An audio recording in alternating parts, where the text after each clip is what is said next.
Ini salah satu lawakan tentang kereta api Taksaka yang panjang. Kereta api Taksaka datang terlambat lagi? Jangan khawatir.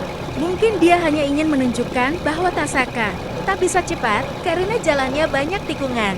Ditambah lagi kondektur yang suka lupa waktu gara-gara terlalu sibuk menikmati pemandangan di luar.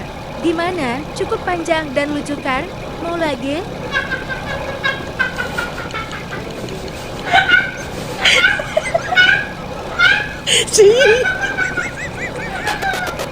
Apa sih itu? Apa sih? Coba sih.